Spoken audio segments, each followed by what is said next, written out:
দেখো, আমি একজন সাধারণ মানুষ। যাকে সাধক বলে আমি কিন্তু তা নই, কারণ সত্যিকারের সাধনা করবার সুযোগও আমি কোনোদিন পাইনি, পেলেও করতাম কিনা সন্দেহ।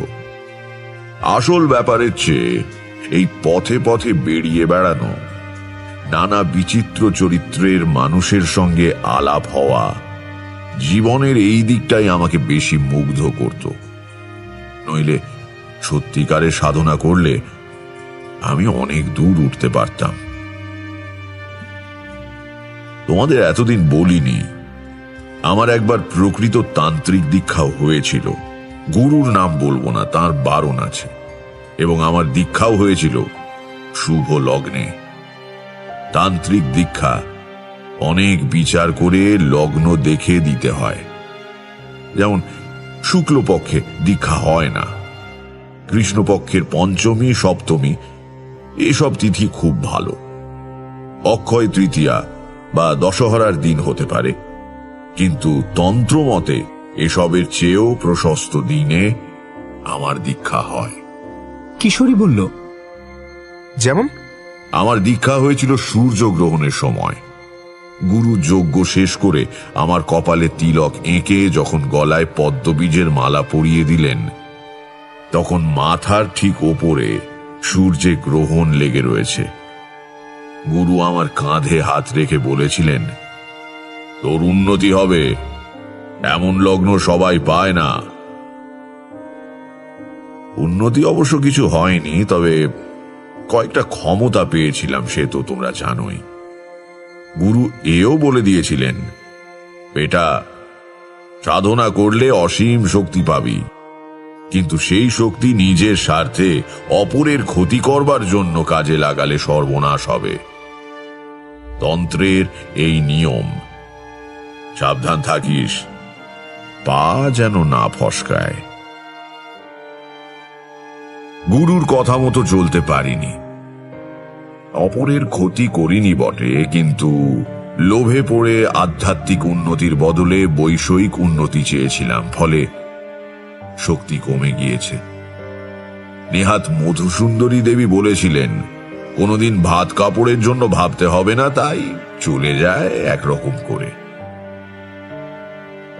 যাক, এসব কথা। তো একদিন বসে আছি এই বৈঠকখানা ঘরে, সময়টা সকাল। আগের দিন এক বেটা মারোয়ারিকে কোন শেয়ার ধরে রাখলে লাভ হবে বলে দিয়ে বেশ কিছু নগদ লাভ করেছিলাম। কর্তির মুখেও আমার কথায় ভরসা করে সে শেয়ার ধরে রেখে দেয়। পরের দিন মাঝরাতে বোম্বে থেকে ট্রাঙ্ক কল পাই। ওই শেয়ারের দর হঠাৎ বাড়তির দিকে। 7 দিনে কয়েক লাখ টাকা মুনাফা করে গতদিন সে এসে বেশ মোটা প্রণামী দিয়ে গেছে। মনটা বেশ ফুর্তি ফুর্তি লাগছে। এমন সময় দরজার কাছে একজন লোক এসে দাঁড়ালো। পরনে ধুতি আর টুইলের শার্ট, পায়ে পাম্প শু।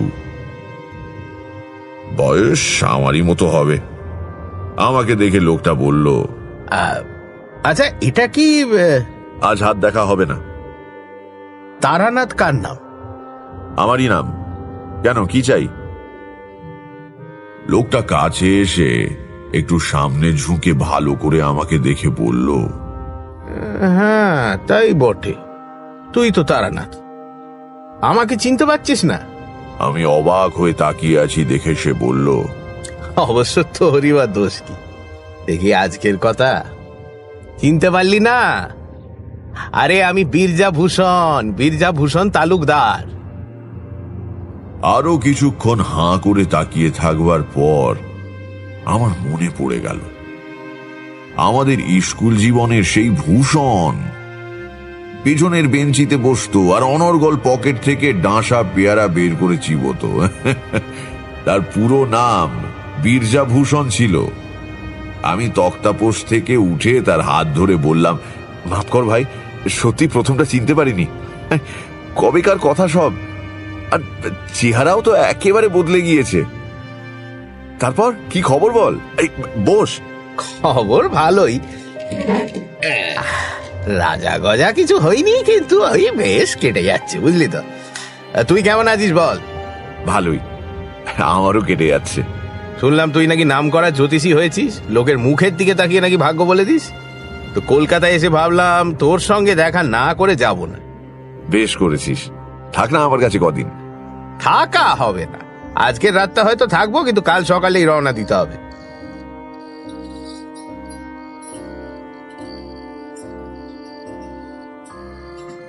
রাত্রিরে খাওয়া দাওয়া সেরে দুই বন্ধু বাইরের ঘরের চৌকিতে এসে বসলাম। ঘুম আর হলো না, ওই গল্প করতে করতেই রাত ফুরিয়ে গেল। বীরজাভূষণ কলকাতায় এসেছিল একটা মামলার তদারকি করতে। ওদের সমস্ত সম্পত্তি বাবা মারা যাবার পর দুভাগে ভাগ হয়ে গিয়েছে।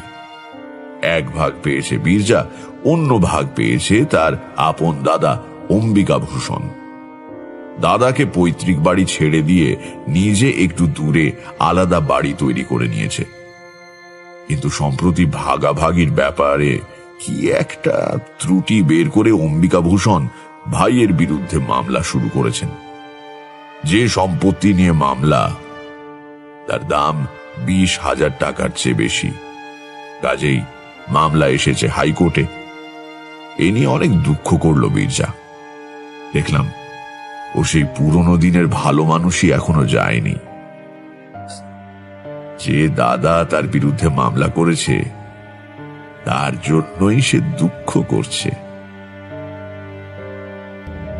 পরের দিন যাবার সময় বীরজা বলল, একবার আমাদের গাঁয়ে চল না, বেরিয়ে আসতে পারবি।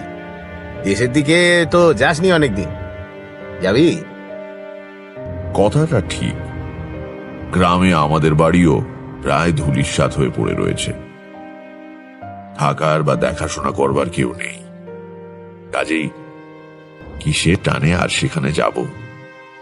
অবশ্য বীরজার বাড়ি আমাদের গ্রামে নয়, মধ্যে আরেকটা গ্রাম পেরিয়ে প্রায় মাইল 3 দূরের চড়ুই টিপ নামের এক গ্রাম থেকে সে পড়তে আসতো। স্কুলে পড়ার সময় মাত্র একবারই তার গ্রামে গিয়েছিলাম। এখন আর ভালো মনে পড়ে না। বললাম, আচ্ছা যাবো ক্ষণ, দেখি একটু সময় করে উঠতে পারলেই যাব। দেখ, ওসব ছেঁদো কথায় আমায় ভোলাতে পারবি না। হ্যাঁ, সময় করে উঠতে পারলে মানে কি? তুই কি কারো চাকরি করিস? ওসব বললে চলবে না। সামনের মাসের প্রথম দিকে আমায় আবার হয়তো কলকাতায় আসতে হবে, মামলার তারিখ পড়েছে। সেদিন তোর এখানেই উঠবো। তুই আগের দিন থেকে জিনিসপত্র গুছিয়ে রাখিস, ফেরবার সময় তোকে সঙ্গে নিয়ে যাব। বেশ, তাই হবে। পরের মাসে বীরজার সঙ্গে আমাদের গ্রামের স্টেশনে গিয়ে নামলাম কত বছর পরে। সেই হারানো শৈশবের সোনালী দিনগুলো স্বপ্নের মতো মনে আসে। আয়, যা যায় তা একেবারেই যায়। স্টেশন থেকে আমাদের গ্রাম 7 মাইল আর বীরজার গ্রাম মাইল 10। স্টেশনে নেমে দেখি আমাদের জন্য গরুর গাড়ি এসে দাঁড়িয়ে রয়েছে। বীরজা ব্যবস্থা করে রেখেছিল আগে থেকে। গরুর গাড়ি চেপে অনেক বছর পরে আবার কাঁচা রাস্তা দিয়ে দুলতে দুলতে যাওয়া এত ভালো লাগছিল যে বিচার করে দেখে বুঝতে পারলাম শহরে বাস করলেও শহরকে আমি আদৌ ভালোবাসি না। গ্রাম আমার রক্তে মিশে রয়েছে। চড়ুই টিপ গ্রামটা দেখতে ভারী ভালো। গ্রামের প্রান্ত দিয়ে বয়ে যাচ্ছে ছোট্ট একটি নদী। নদীর ধারে ঝোপঝাড়। সমস্ত গ্রামে কোথাও খুব ঘন জঙ্গল না থাকলেও ছাড়া ছাড়া গাছপালা প্রচুর। 3-4টে পাকা বাড়িও চোখে পড়ল। এছাড়া সবই হয় চালাঘর, নয়তো ওই করগেট টিনের ছাদওয়ালা বাড়ি। বীরজা আর তার দাদার বাড়ি পাশাপাশি, মাঝখানে এক টুকরো জমি। পাশাপাশি, কিন্তু মুখ দেখা দেখি নেই। যে বাড়িতে বীরজা আমাকে এনে তুলল সে বাড়ি সে নতুন করেছে। ছোটবেলায় আমি এসেছিলাম পাশের ওই পুরনো বাড়িতে, যেখানে এখন অম্বিকাভূষণ থাকেন। শৈশবের স্মৃতিমণ্ডিত কোনো জায়গায় অনেক দিন পরে গেলে যে আনন্দ অনুভব করা উচিত, সেরকম কিন্তু খুব একটা হলো না। কারণ গ্রামে ঢুকতেই আমার একটা অদ্ভুত অনুভূতি হলো। তোমরা তো জানো, দেবী আমাকে কিছু অতিমানবিক ক্ষমতা দান করেছিলেন। গ্রামে ঢুকেই আমার মনে হলো এখানে একটা অমঙ্গলজনক কিছু ঘটছে।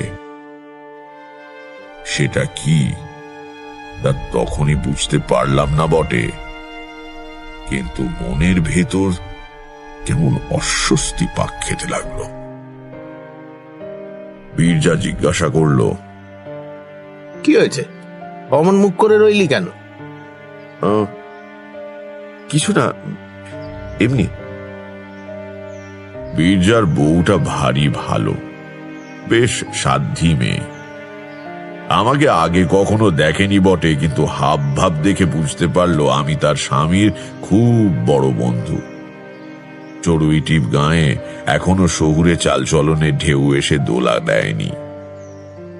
সেকালের মতো একটা জল ভর্তি গাড়ুর উপরে পাট করা গামছা এনে রেখে গেল বীরজার বউ। হাত মুখ ধুয়ে দুই বন্ধু বাইরের ঘরে তক্তা বসে বসে গল্প করতে লাগলাম। সবই আমাদের এই রঙিন হারিয়ে যাওয়া ছোটবেলার গল্প। গল্প করছি, কিন্তু পোকায় খাওয়া দাঁতের ব্যথা যেমন সর্বদা সব কাজের মধ্যে জানান দেয়, তেমনি মনের ভেতরকার অস্বস্তিটাকে কিছুতেই মুছে ফেলতে পারলাম না। বহুদিনের অভিজ্ঞতা থেকে জানি, আমার এই অনুভূতি সচরাচর ভিত্তিহীন হয় না। এই গ্রামে কোথাও একটা খারাপ কিছু ঘটছে। কি সেটা? আমি অন্যমনস্ক হয়ে যাচ্ছি দেখে বীরজা ভাবলো আমি বোধহয় ক্লান্ত। সে গল্পে ক্ষান্ত দিয়ে উঠে গিয়ে খাওয়া দাওয়ার আয়োজন কদ্দূর হলো দেখতে গেল।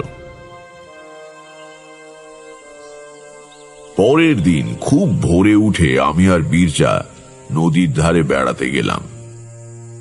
ছোট্ট গ্রাম্য নদী, কিন্তু কচুরিপানায় তার স্রোত বন্ধ হয়ে যায়নি। বেশ কাকচক্ষু জল ধীর গতিতে বয়ে চলেছে। সকালের স্নিগ্ধ হাওয়ায় শরীর জুড়িয়ে যায়। একটু পরিষ্কার জায়গা দেখে দুজনে বসলাম। আমার বাঁ পাশে একটা বড় বাবলা গাছ, তার ডালপালা অনেকখানি জলের দিকে ঝুঁকে পড়েছে। গুঁড়ি থেকে কিছু ওপরে এক জায়গায় তিনটে মোটা ডাল তিন দিকে বেরিয়েছে। সেখানে একটা কাকের বাসা। কাকের বাচ্চা হয়েছে বোধহয়। মা কাক বসে বাচ্চা পাহারা দিচ্ছে, আর বাবা কাক একটু বাদে বাদেই কি যেন মুখে করে এনে বাচ্চাদের খাইয়ে যাচ্ছে। ওপারে চাষিরা জমিতে লাঙল দেবার উদ্যোগ করছে। গ্রামে এত সকালেই দিন শুরু হয়ে যায়, জানোই তো। শহরে অর্ধেক লোক বোধহয় তখনও বিছানা ছেড়েই ওঠে না। খোলা জায়গা, বেলা বেশি না হলেও রোদ্দুর ওঠার পর আর বসা গেল না। বীরজা বলল, চল উঠি, মমতা খাবার করে বসে আছে এতক্ষণ। ফেরবার সময় আগে পড়ে অম্বিকা ভূষণের বাড়ি। দেখলাম একজন প্রৌঢ় মানুষ, পরনে খাটো ধুতি, বেশ হৃষ্টপুষ্ট চেহারা, গলায় এক ছড়া মোটা রুদ্রাক্ষের মালা, বসে বসে তামাক খাচ্ছেন। সেদিকে না তাকিয়ে বীরজা চুপি চুপি বলল, ওই আমার দাদা। অম্বিকা ভূষণ আমাদের দিকে তাকিয়েও দেখলেন না।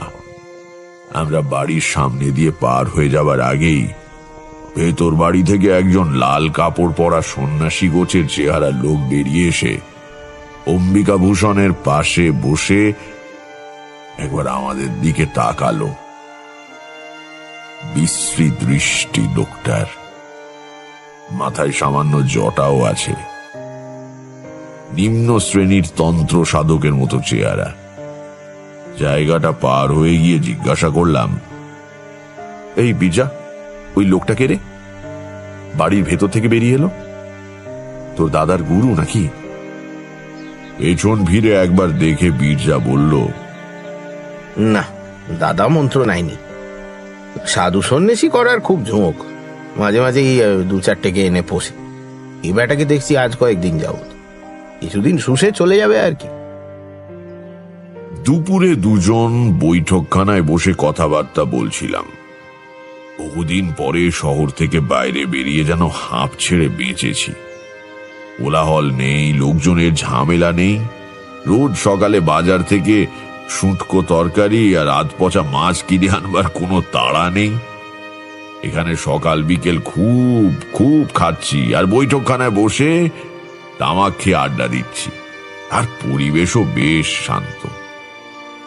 বেড়াতে বেরুলে মেঠো পথ, বাঁশ ঝাড়ের নুয়ে পড়া ডগার উপরে বসে পাখির গান, মনে হয় এসব ছেড়ে এতদিন ছিলাম কি করে। কথায় কথায় হঠাৎ বীরজা বলল, তারানাথ, তুই তো আজকাল শহরে থাকিস, আমার জন্য কিছু একটা ব্যবস্থা করা যায় না?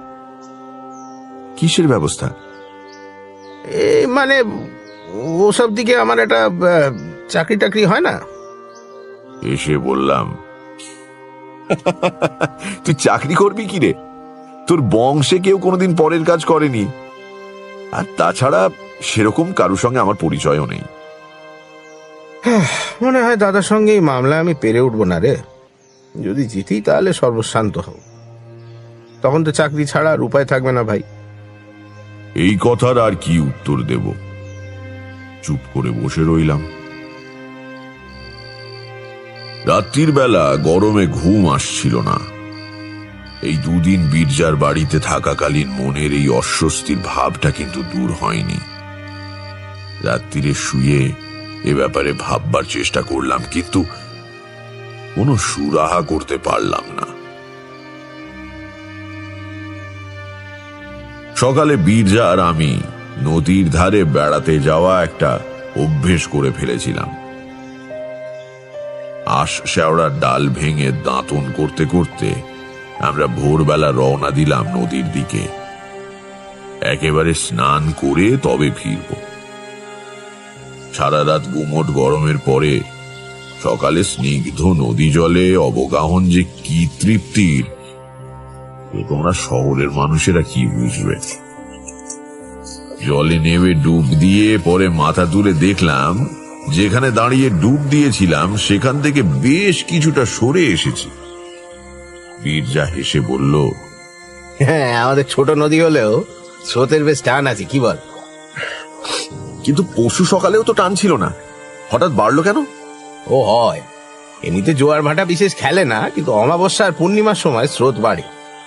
অমাবস্যা কবে? তা ঠিক জানি না, 3-4 বাকি আছে বোধহয়।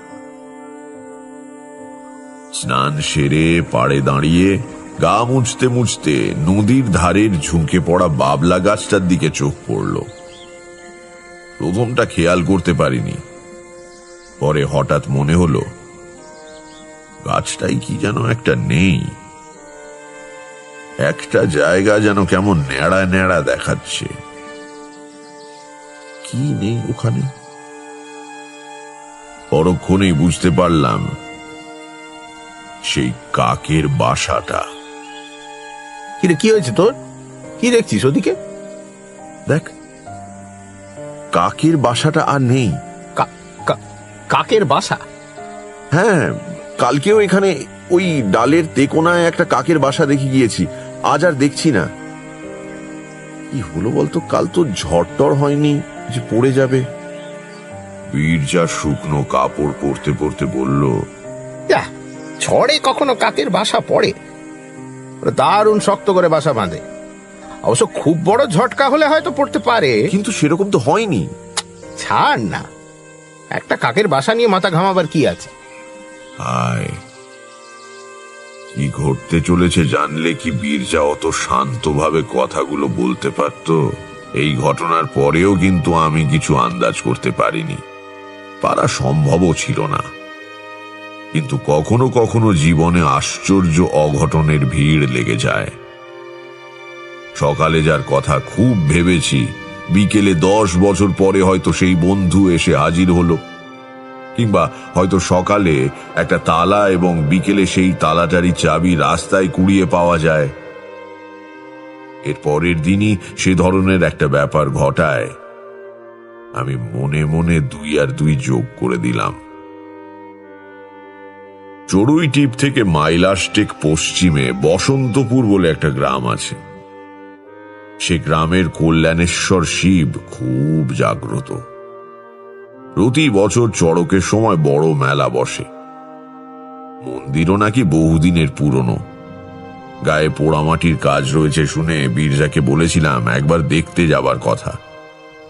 বীরজা গ্রামের আবিদ শেখকে বলে রেখেছিল পরের দিন সকালে তার ঘোড়ার গাড়ি নিয়ে আসতে।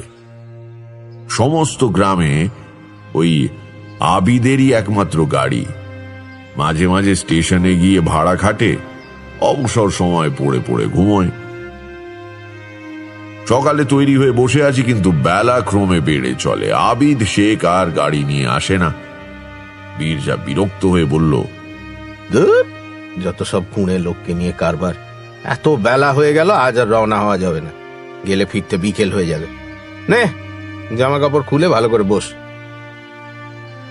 এইসব বলা কওয়া হচ্ছে এমন সময় ম্লান মুখে আবিদ শেখ এসে উপস্থিত। বীরজা গেল চোটে। এ কেমন তোমার কাণ্ড জ্ঞান আবিদ? হ্যাঁ, সে কখন থেকে বসে আছি, আজ আর যাওয়াই হলো না। কি হয়েছিল তোমার? গাড়ি কই? আবিদ শেখ বিষণ্ণ মুখে বলল, আর বলবেন না কর্তা, সকালে উঠে ঘোড়া জুতে গাড়ি নিয়ে আসছিলাম, কিন্তু ঘোড়া কিছুতেই গাড়ি টানবে না। কত গুঁতো গাঁথা দিলাম, তবু ঘোড়া দেখি ঠায় দাঁড়িয়ে। অনেক দিনের পোষা জানোয়ার কর্তা, কথা বললে শোনে। পরে মনে হলো ওর ঘাড়ে ব্যথা হয়েছে কোনো কারণে, গাড়ি টানতে গেলে ব্যথা লাগছে। নেমে এসে দেখি ঠিক তাই, ঘাড়ের কাছে একটা বেশ বড় কাটার দাগ। ও ঘোড়া নিয়ে আজ আর বেরোনো যাবে না কর্তা। জোর করে চালাতে গেলে মাঝপথে খেপে টেপে গিয়ে গাড়ি উল্টে দিতে পারে। ঘোড়া জখম হলো কি করে? জোয়ালে পেরেক টেরেক কিছু আছে নাকি? আগে না, সে আমি দেখেছি। তাহলে? মাথা চুলকে আবিদ শেখ বলল, আমিও তো তাই ভাবছি, কিসে ঘা খেলো জানোয়ারটা। যাকগে, যাও তুমি। তোমার ঘোড়া ভালো হয়ে ওঠা অব্দি যদি আমার বন্ধু থাকে, তাহলে একদিন মন্দির দেখতে যাওয়া যাবে। আবিদ শেখ চলে যেতে বীরজা আমার দিকে তাকিয়ে বলল, লোকটা মিথ্যে কথা বলছে কিনা ঠিক বুঝতে পারলাম না। আবিদ এমনিতে ভালো, কিন্তু বড্ড কুঁড়ে। হয়তো আজ আর মেহনত করার ইচ্ছে নেই। ঘোড়া ফের রাস্তা বলে তুলে দিয়ে সারাদিন পরে ঘুমোবে, দেখিস। আমি তখন 2 2 যোগ দিচ্ছি। বললাম, না হে, লোকটা বোধহয় মিথ্যে কথা বলছে না। বীরজা একটু অবাক হলো, বলল, তার মানে তুমি ওর ভালো মানুষের মতো মুখ দেখে গলে গেলে নাকি? আবিদ কিন্তু ভয়ানক মিথ্যাবাদী। হ্যাঁ, তা হতে পারে, তবে এবার বোধহয় সত্যি কথাটাই বলছে। কি বলতে গিয়ে বীরজা থেমে গেল, একটু ইতস্তত করে বলল, হবেও বা। তোর তো আবার কি সব ক্ষমতা টমতা আছে লোকের মুখ দেখে মনের কথা বলে দেবার। আমি এই নিয়ে আর কথা বাড়ালাম না। বীরজাও চুপ করে গেল। সকালে বসন্তপুর যাবার জন্য তৈরি হয়ে বসেছিলাম, কাজেই নদীর ধারের দৈনন্দিন ভ্রমণ আজ আর হয়ে ওঠেনি।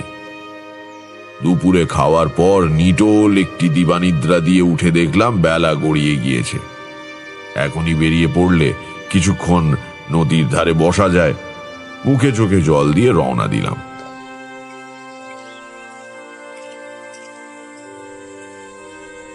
গ্রামের দিকে দিন শেষের একটা সুন্দর রূপ আছে, যা শহরে তোমরা টের পাও না।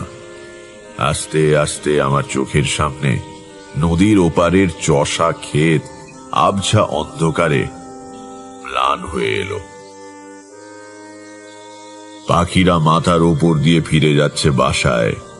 সারাদিনের গরমের পর নদীর বুক থেকে জোলো হাওয়া ভেসে আসছে। বাংলার বাতাসে বৈরাগ্য আছে, বুঝলে। কিছুক্ষণ চুপ করে খোলা হাওয়ায় বসে থাকলে মনে হতে শুরু করে, এই কার কি হবে অনর্থক উন্নতির চেষ্টা করে।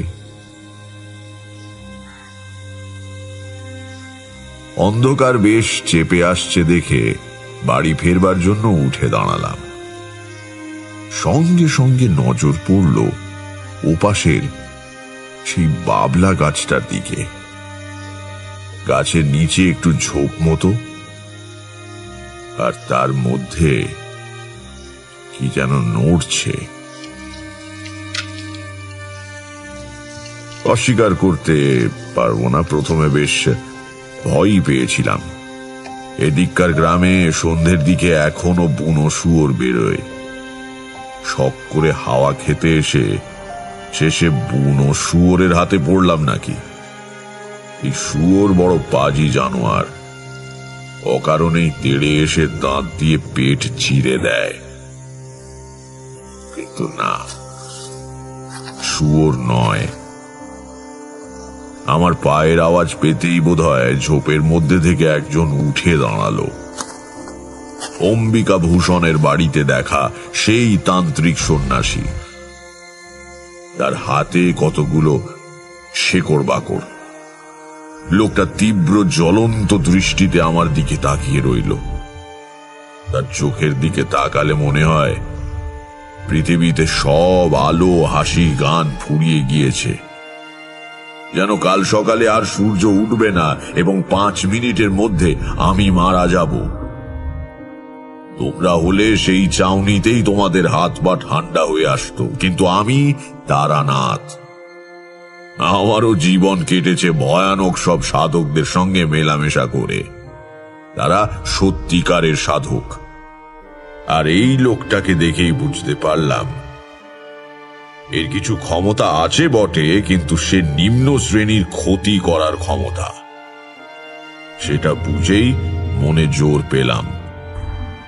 লোকটা আমার দিকে তাকিয়েই আছে। আমি তার চোখে চোখ রেখে বললাম, কি শ্বেত সর্ষে জোগাড় হলো? মুহূর্তের মধ্যে তার মুখে বিস্ময়, ক্রোধ ইত্যাদি কয়েকটা অভিব্যক্তি খেলে গেল। আমার দিকে এক পায়ে এগিয়ে এসে অদ্ভুত কর্কশ গলায় বলল, তুমি কি করে জানলে? আবার বললাম, কাকের বাসা তো আগেই সংগ্রহ হয়েছে। নিম পাতা কি কালকে পাড়া হবে না পরশু? পরশুই তো অমাবস্যা, তাই না? সে কিছুক্ষণ আমার দিকে স্থির চোখে তাকিয়ে রইল। তারপর আস্তে আস্তে প্রত্যেকটি কথা গরম লোহার মতো বিধিয়ে দিয়ে বলল, ও, তুমি জেনেছ তাহলে? তাই তোমাকে দেখে সেদিন আমি বোকা। আমারই আগে বোঝা উচিত ছিল। তারপরেই তার চোখ আবার দপ করে জ্বলে উঠল। মাথাটা সামনে ঝুঁকিয়ে সে বলল, কিন্তু বিশেষ লাভ কিছু হবে না। এক সাধকের অবিচার ক্রিয়ায় বাধা দেওয়া নিয়ম বিরুদ্ধ, জানো তো? হ্যাঁ, দিয়েও সুবিধে করতে পারবে না। আমার যা করবার আমি করবই। বাধা দিলেও লাভ হবে না। আমার ক্রিয়ার ফল হবেই। দেখা যাক। সে কয়েক মুহূর্ত আমার দিকে তাকিয়ে থেকে, বেশ, দেখো তাহলে, বলে পেছন ফিরে হাঁটতে শুরু করলো। খুব মন খারাপ নিয়ে বীরজার কাছে ফিরলাম। আমি নিজের অভিজ্ঞতা থেকে জানি, এসব সাধকদের ভালো করার ক্ষমতা না থাকুক, ক্ষতি করবার শক্তি কিন্তু খুবই থাকে। কিশোরী হঠাৎ জিজ্ঞেস করলো, কিন্তু আমরা যে অন্ধকারে রয়ে গেলাম, আপনি কিভাবে 2 এ 2 4 করলেন বললেন না? তারানাথ হেসে বলল, তাও তো বটে। গল্প বলতে বলতে ভুলে গিয়েছিলাম যে তোমরা এসব ব্যাপার কিছুই জানো না। আচ্ছা বলি, শোনো। প্রথমে নদীর ধারের বাবলা গাছ থেকে কাকের বাসাটা অদৃশ্য হয়ে যাওয়াতে আমার মনের ভেতরে টনক নড়ে ওঠে। তোমাদের এই জিনিসটা ব্যাখ্যা করে বোঝাতে পারবো না। বহু অভিজ্ঞতায় শ্মশানে শ্মশানে ঘুরে একটু একটু করে এটা দাঁড়িয়ে গিয়েছে। কখনো মুন্ডমালা তন্ত্র অথবা হংস পারমেশ্বর নামে কোনো বইয়ের নাম শুনেছ? আমি বললাম, কই না তো। তারানাথ বলল, সেই বইয়ে শ্বেত বগলা নামে এক দেবীর উল্লেখ রয়েছে। তার পুজো করে তারপর উচাটন ক্রিয়া করতে হয়। কারুর ক্ষতি করবার জন্য যে তান্ত্রিক ক্রিয়া, তারই নাম উচাটন। অমাবস্যার দিন ছাড়া শ্বেত বগলার পুজো হয় না। ঘোড়া আর মোষের রক্ত মিশিয়ে কালি তৈরি করতে হয়। তারপর কাকের পালকের কলম দিয়ে যার সর্বনাশ করতে চাও তার নাম একটা নিম পাতার ওপর ওই রক্ত দিয়ে লিখতে হবে। লেখার সময় একটা মন্ত্র উচ্চারণ করতে হয়, সেটা অবশ্যই তোমাদের বলবো না। এরপর ষোড়শোপচারে শ্বেত বগলার পুজো করে হোম করতে হবে। যজ্ঞের সমিধ হচ্ছে সাধারণত বেলকাঠ বা জগডুমুরের কাঠ, কিন্তু এই যজ্ঞ করতে হয় কাকের বাসার সরু সরু কাঠি দিয়ে।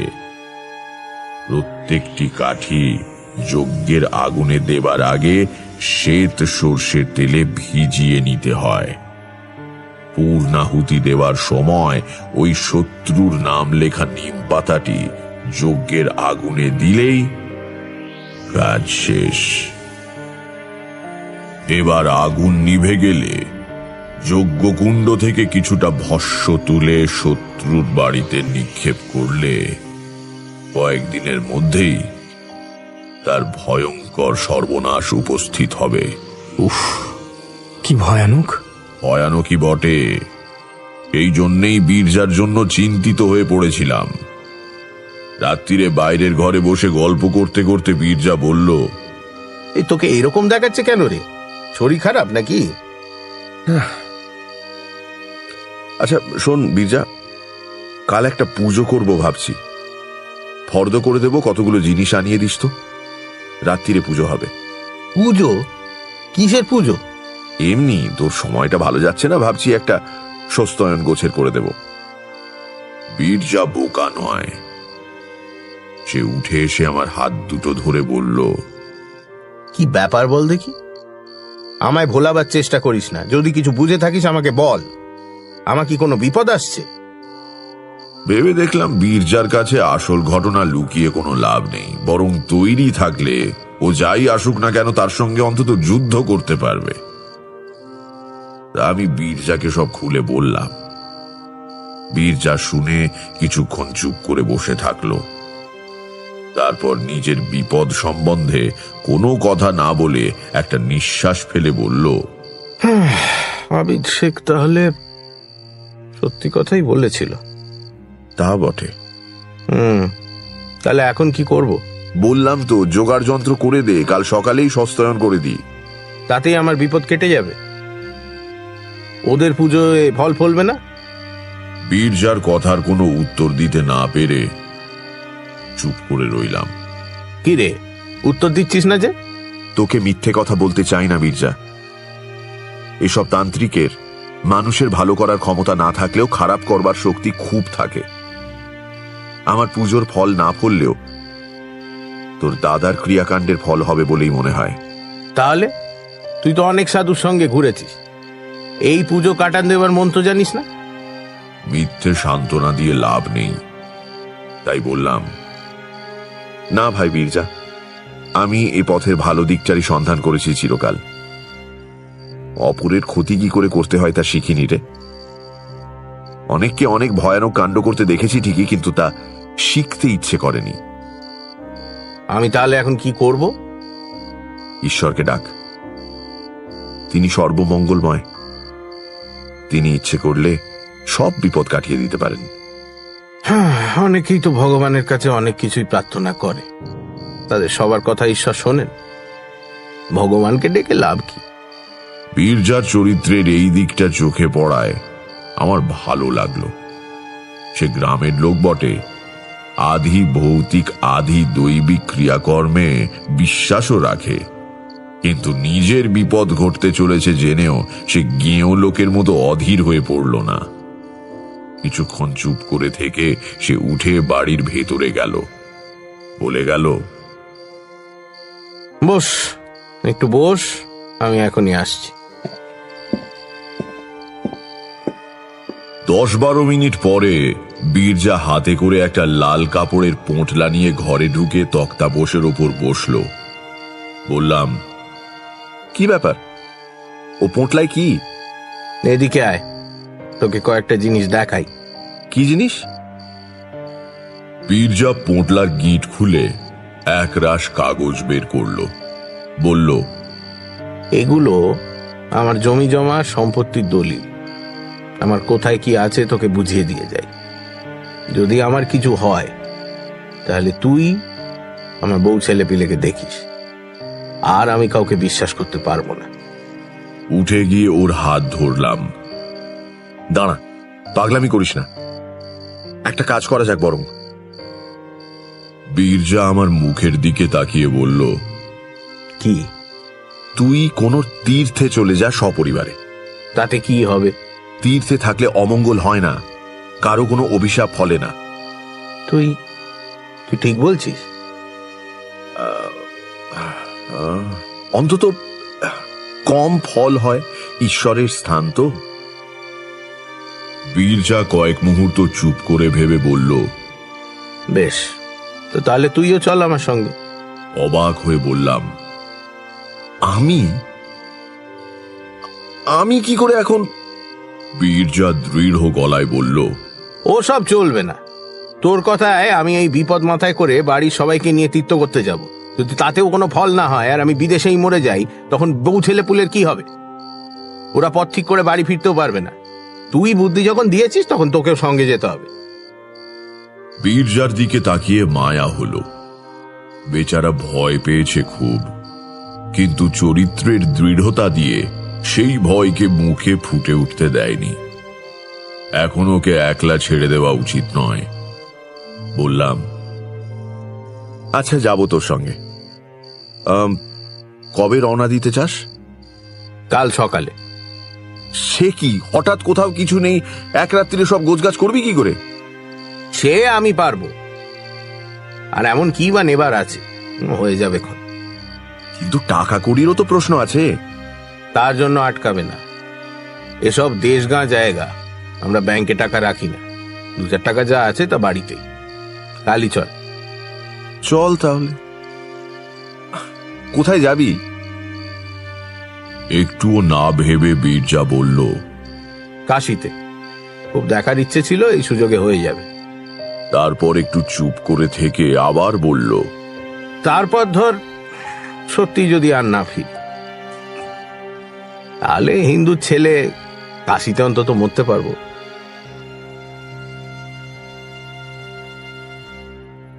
সারা রাত্রি তোড়জোড় করে পরের দিন সত্যি আমরা কাশী রওনা দিয়ে দিলাম। বীরজার স্ত্রীকে আসল কারণ জানানো হলো না। দুই বন্ধুর হঠাৎ বেড়াতে যাবার শখ হয়েছে, এই কথা তাকে বলা হলো। যাবার পথে নিবারণ রায়, বীরজার দূর সম্পর্কের মামা, তাকে ঠিকানা দিয়ে এলো বীরজা। আমার এক চেনা ভদ্রলোকের অনেক দান আছে কাশীর এক আশ্রমে। সেখানে এর আগেও বার দুই আমি উঠেছি কাশী গিয়ে। এবারেও সেখানেই থাকবো ঠিক করেছিলাম, তারই ঠিকানা। তখনও জানি না যে ঠিকানাটার সত্যিই দরকার পড়বে।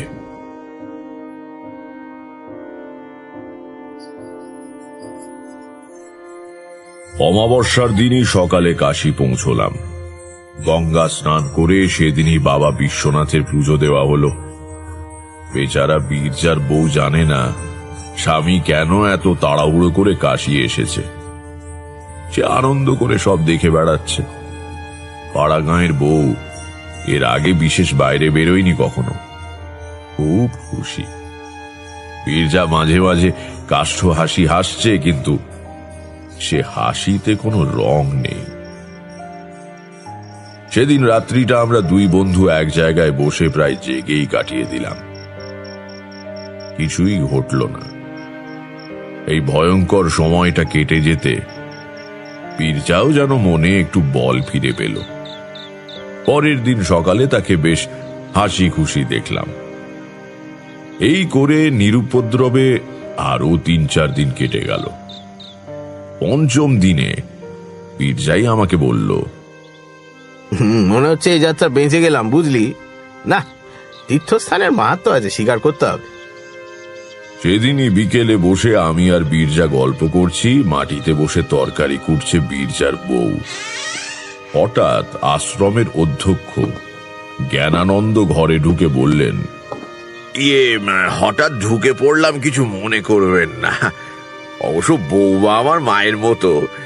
এই আপনাদের সঙ্গে একটু কথা ছিল যে। বললাম, আসুন আসুন, বসুন তো আগে। কি ব্যাপার বলুন। জ্ঞানানন্দ তাঁর হাতে ধরা হলুদ রঙের এক টুকরো কাগজ আমাদের দিকে বাড়িয়ে দিয়ে বললেন, বীরজাভূষণ কার নাম? একটা তার এসেছে, আশ্রমে তার এলে আমি সই করে নিয়ে পৌঁছে দিই। এই দেখুন তো কি খবর, কোনো বিপদ টিপদ নয় তো? বিপদ আর কি হবে, বীরজা তো সমস্ত পরিবার নিয়ে এখানে। তার খুলে বীরজার চোখ মুখ কেমন যেন হয়ে গেল। জিজ্ঞেস করলাম, কি হয়েছে বীরজা, কি খবর কি?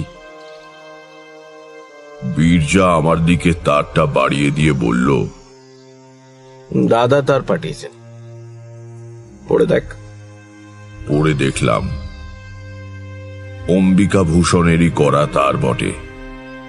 বিশেষ কিছু লেখা নেই, শুধু বলা হয়েছে, অবিলম্বে ফিরে এসো, বাড়িতে বিপদ। বীরজার দিকে তাকিয়ে বললাম, কি বিপদ বলে মনে করিস? তা কি করে বলবো, কিছু তো বলা হয়নি। তাছাড়া দাদা হঠাৎ, যার জন্য এত কাণ্ড, ধুত্তর আমার মাথাটাই গুলিয়ে যাচ্ছে। চল ফিরি, নিশ্চয়ই কিছু গুরুতর হয়েছে, নইলে দাদা তার করতেন না। ট্রেনে আসতে সমস্ত পথ বীরজা বলল, রক্তের টান, বুঝলি? দাদা ভুল বুঝতে পেরে আমাকে আবার ডেকেছে। আমি তার কথার উত্তর দিইনি তখন, কারণ হঠাৎ আমার মনের মধ্যে আবার সেই পুরনো অমঙ্গলের ধ্বনি বেজে উঠেছে, যেন অবিলম্বে একটা অশুভ কিছু ঘটতে চলেছে। এর ওপর বীরজাকে আর কিছু বলে ভয় দেখিয়ে লাভ নেই, কিন্তু আমি জানি কিছু একটা ঘটবেই বা ঘটছে। আমার এই অনুভূতি মিথ্যে হয় না, হলো তাই। গরুর গাড়ি নিয়ে স্টেশন থেকে একেবারে অম্বিকা ভূষণের বাড়ির সামনে গিয়ে নামা হলো। মালপত্র গাড়িতেই রেখে আমরা ঢুকলাম বাড়িতে। চারদিকে কেমন একটা থমথমে ভাব, বাইরের ঘরে কেউই নেই। বীরজা অন্দরের দিকে পা বাড়াবে এমন সময় স্বয়ং অম্বিকা ভূষণ এসে ঘরে ঢুকলেন। বীরজা নিচু হয়ে তার পায়ের ধুলো নিয়ে প্রণাম করে বলল, কি হয়েছে দাদা, তার করেছ কেন? উত্তরে অম্বিকা ভূষণ ভাইকে জড়িয়ে ধরে কেঁদে ফেললেন।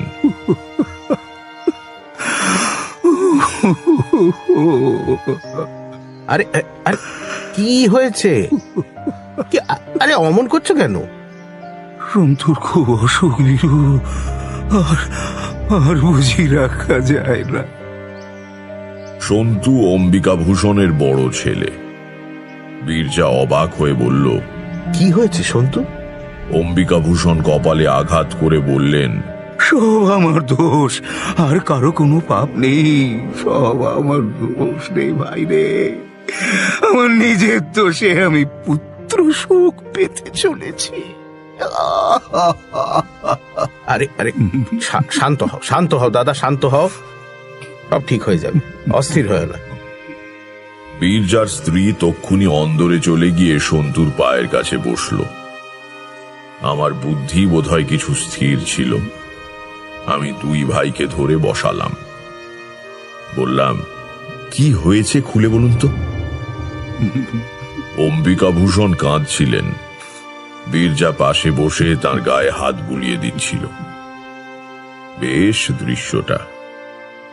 দুই ভাইয়ের বিবাদ বিপদের স্রোতে ভেসে গিয়েছে। আমার প্রশ্ন শুনে অম্বিকা ভূষণ মুখ তুলে তাকালেন, বললেন, নিজের মুখে স্বীকার করলে পাপের বোঝা হালকা হয়, তাই কোনো কিছু না লুকিয়ে বলছি। বীরু, বীরু, তোর সর্বনাশ করার জন্যে আমি এক তান্ত্রিকের পরামর্শে ওই শ্বেত বগলার পুজো করেছিলাম, আর সে পুজোয় আমি বললাম, এই অংশটা বাদ দিয়ে বলুন, এটা আমি আগেই টের পেয়ে বীরজাকে বলেছি। অম্বিকা ভূষণ একবার আমার দিকে তাকালেন, তারপর বললেন, ও জানতেন তাহলে? যাই হোক, পুজোর পরে হোম করে সেই হোমের ছাই নিয়ে বীরুর বাড়িতে ফেলবার দরকার ছিল। বেটা তান্ত্রিক এই কাজটা আমাকেই করতে বলল, কি আর বলবো।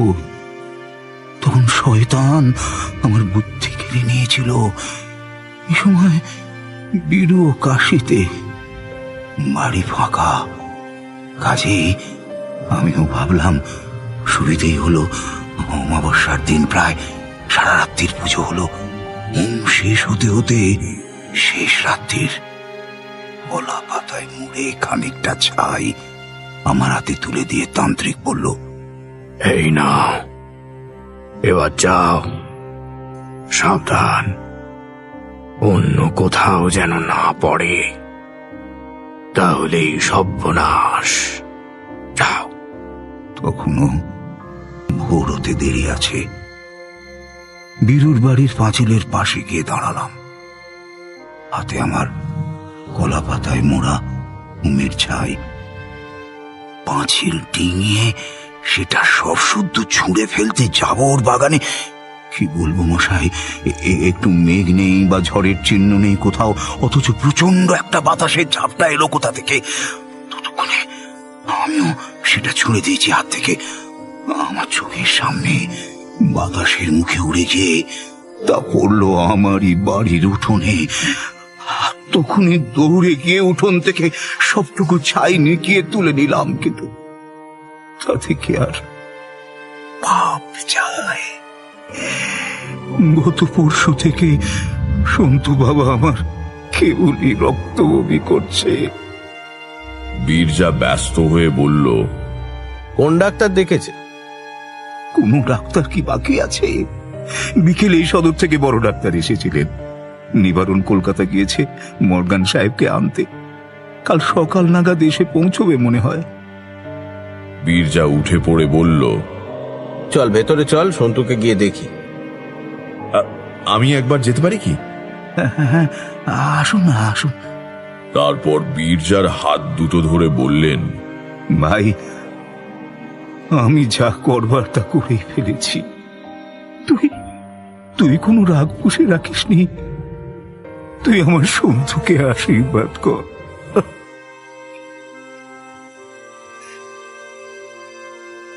অমন করে বলছো কেন দাদা? সন্তু আমার নিজের ছেলের মতো।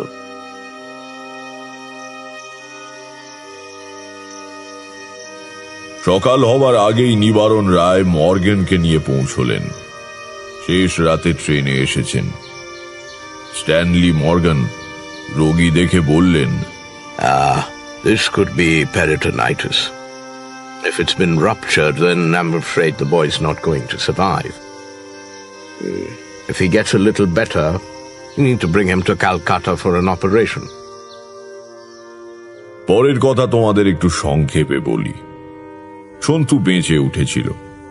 আমাদের সবার মিলিত প্রার্থনার জোরেই হোক বা অম্বিকা ভূষণের অনুতাপে ঈশ্বর দয়া করার জন্যই হোক, সন্তু 3 দিনের দিনে একটু ভালো হয়ে উঠল। ডাক্তার মর্গান নিজে তার অপারেশন করেন। সে ভালো হয়ে ওঠে। 2 ভাইয়ের ঝগড়াও চিরকালের জন্য মিটে যায়। কিন্তু তান্ত্রিক প্রক্রিয়ায় অপরের ক্ষতি করতে গিয়ে মানুষ নিজের কি বিপদ ডেকে আনে দেখলে তো? বোধহয় ভগবানই অম্বিকা ভূষণকে একটু শাস্তি দিতে চেয়েছিলেন, নইলে সামান্য বাতাসের চিহ্ন নেই কোথাও। অথচ অমন হবে কি করে? কিশোরী বলল, আচ্ছা, সে তান্ত্রিকের কি হলো? এ পরের দিনই লোটা কম্বল নিয়ে কাউকে না বলে ভেগেছিল। প্রাণের ভয় সবারই আছে তো। সন্তুর অসুখের ব্যাপারটা তো কাকতালীয় হতে পারে। তারানাথ কড়া চোখে তাকিয়ে বলল, পাষণ্ড কোথাকার। আর যদি কখনো তোমাদের গল্প বলেছি